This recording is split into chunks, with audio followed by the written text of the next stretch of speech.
Hey there. Welcome to Product Marketing Maestros, Tales from the Front Lines. I'm your host, Nitin Kartik. As Director of Product Marketing and a top product marketing voice, I've always found that real-world case studies are the true litmus test for the effectiveness of any product marketing strategy. And that is why in this show, we dive into the minds of industry titans, as well as rising stars, unpacking their expertise in action-packed episodes that showcase the power of product marketing through real-world case studies. And today, my friends, we are joined by Product Marketing Maestro, Tom Crist, who is a principal at Fluvio in Texas. And he's also a Product Marketing Alliance chapter ambassador for Dallas-Fort Worth. Tom is a seasoned product marketing leader with over 15 years of experience across various industries, including enterprise automation, payments, registration, and ad tech. As principal at Fluvio, a product marketing consultancy, and a finalist for PMA's top product marketing team last year, Tom owns the strategy and success of engagements with PMM leaders at diverse clients. Tom has a strong background in go-to-market strategies, product launches, and sales enablement. His previous roles include leadership positions at Redwood Software, ABC Fitness Solutions, and Active Network, where he drove significant business growth and innovation. Tom earned his marketing degree at the University of Texas at Austin. So with that, let's welcome Tom Crist. Tom, welcome to the show. Thank you so much. It's an honor to be here and really appreciate the wonderful introduction. Looking forward to it. Absolutely fabulous. Wonderful. So Tom, like promised, we will give our audience a situation from your experience based on your work with your clients, if possible. Let's use the ABC framework. So we'll talk about the antecedents, what were the prior challenges, we'll talk about the behaviors, what were some of the actions that you took, and we'll talk about the conclusion, how we can expect these situations to play out. So with that, Tom, pick one or more engagements with your clients or your experience, and tell us what are some of the antecedents and what are some of the challenges we'll be talking about. Yeah, I love this 10-minute format because it lends itself so well to answering a specific problem. So the natural fit for that for me was something that every product marketing team is tasked with and often, and something that's been a major help for several organizations we've worked with. Hopefully get through a couple of specifics there. And that's solving for asks for in-depth case studies. No matter who we work with, it's always on your scorecard. It's whether it's implicitly or implicitly there, you're being measured in some way, whether it's first or last on the list, at how many great customer stories that you're able to bring to the market and prove the value of the solutions that you're working on. And by the way, you can't just do it once. You've got to make it repeatable. You've got to keep them flowing. And unless you're lucky enough to have a dedicated customer advocacy team, and in that case, even product marketing still responsible for messaging and what to target, it's on you to do. Your customer team is always going to be asking, do you have it in this vertical for this size client, for this element of the product that we're rolling out? And these are tough to get. It's a big pain factor for the customer team too. And the asks are vague. If you're a customer success manager and you're getting asked from the product marketing team, give me satisfied customers I can talk to this month, you're going to rightly groan about that. It's going to fall on a little bit of deaf ears, and it's not something you want to be doing every month. So how can you standardize this across your team is a question we get a lot. How can you actually get a result here so we can deliver something and earn the right to keep doing some of the other cool projects that we want to be working on by delivering on this baseline? It's a problem that we hear quite a bit and something that we try to help with from a process standpoint. Wonderful. Wow. A case study about doing case studies. I absolutely love it. So there you go. This is genius. So thank you, Tom, for laying out the antecedents. Now let's talk about the behavior. So given these challenges that a lot of product marketers face, what are some of the behaviors? What are some of the actions that you recommend have worked out successfully for you?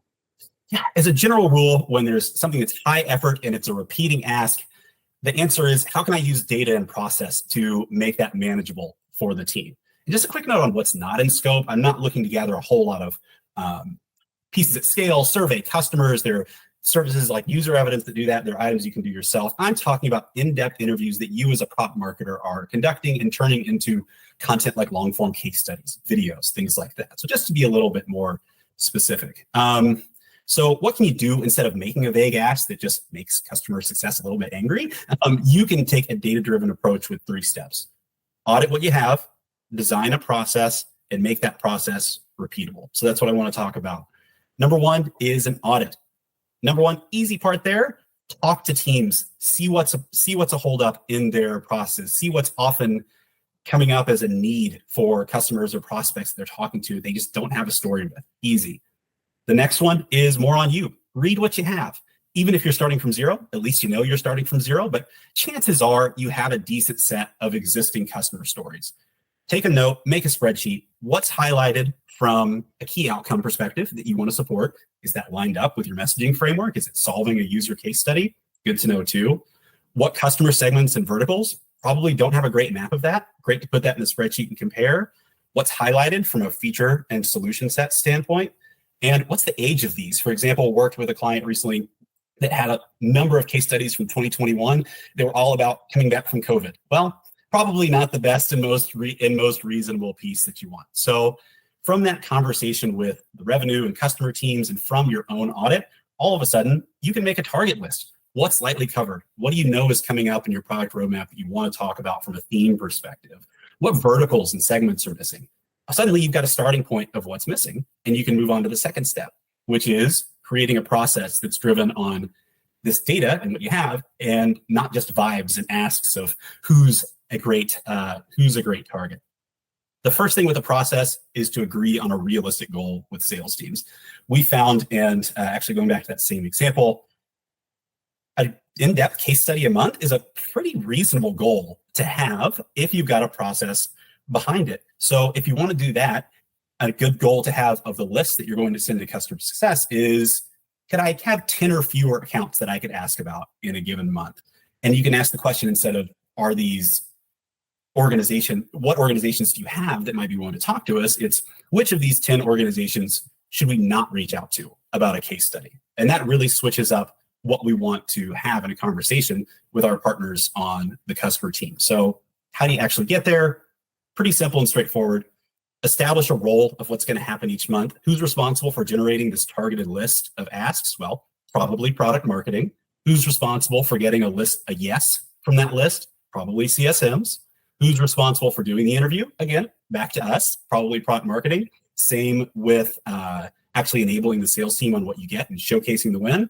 But there's also activation. If you've talked to any CMO about case studies, we don't want to put it in the website and forget about it. We don't want to put it on SharePoint and forget about it. We want to make sure that we're actually using this in campaign, that teams are doing that. And that's where your marketing partners come in. As far as building that list that I've referenced a few times now, it's not rocket science, but it does take some configuration and some trial. So think about the parameters that you have in your CSM around customer age, around NPS, product stats and usage. If you're lucky enough to have Looker and Power BI and other pieces that give you performance data, consider what's available for you and imagine these three scenarios of a list that you've created. In scenario A, we're not really leveraging data, the classic question. We need happy customers. We know we need it in the apparel vertical. Who on your client list fits that bill? I've got to go think, I've got to do work, I've got to build a target list, tough. Scenario B, add CRM data. Hey, I've got a list of 40 US-based customers in the apparel vertical. They joined us within the last year and they have an NPS about 8 or higher. Who could participate? Okay, big list still, but better, still asking them to do work. What I'm trying to get to, and what I'm trying to help organizations get to, is scenario C. I've got CRM and product data involved. I found 10 customers in the apparel vertical with an NPS of 8 or higher. I know they've seen a 20% improvement in this metric that we care about during that time, and they've had 3 active users in the last month. Is there any reason why one of these wouldn't want to participate in the case study? If I'm asking the CSM that owns that rather than leadership, because I know the accounts, all of a sudden, I've got a great starting point, and I've got a very good chance of getting that done. So that leads us to step 3, making it repeatable. What's important with this process is just to get started. Get a successful month under your belt, shave off the rough edges, highlight your win, figure out what works for you and doesn't for your organization. And each time that I've done this with an organization, we've gotten one in the first month. It's not a very complicated thing to make an ask from vague to specific, but it is something that you can get a quick win on. You can start thinking about themes that you want to fill in the future. You can give yourself those easy-ish wins. You can build a pipeline, which you should consider this as well, a pipeline, and you can actually deliver on that need and free up resources and for the rest of this. Because if you figure out how to segment all of these lists and pull an easy list, all of a sudden every month, you don't have to do a lot of work. You tweak your parameters, you get it done, you send it straight to the team. Wow. I love that. You've got that 3-step plan. This is amazing. So thank you, Tom, for laying out the behaviors. Now bring it home, Tom. So tell us, when you've had these situations play out for your clients, for example, how were these played out? Tell us about the conclusion. How can we expect them to play out? Yeah, I've implemented this personally, both myself and at a few clients. The fun part isn't just getting the customer success, isn't just getting the customer stories. It's the reaction from the customer success team. Because as product marketers, we're really charged with building fantastic relationships across the teams. And rather than sending an email ask and no one ever comes back and I've got to come and ping you and follow up with you and ask you for more, you get a quick response that says, this one's not great. This one would make sense. I can reach out to this one this week. And that's just an amazing feeling to go from pulling teeth to getting a quick response, which is what we've seen, frankly, pretty consistently with this. And then, of course, got to keep it moving and got to keep it repeatable.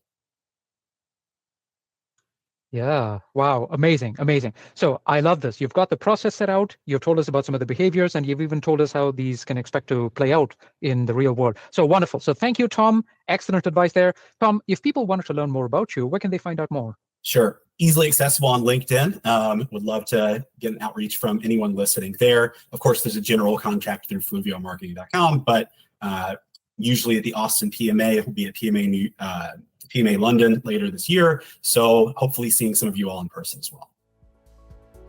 Wonderful. Absolutely fabulous. So Tom, thank you for that. Folks, there you have it. Definitely reach out for Tom for more excellent advice like this, and on with that knowledge, onward and upward.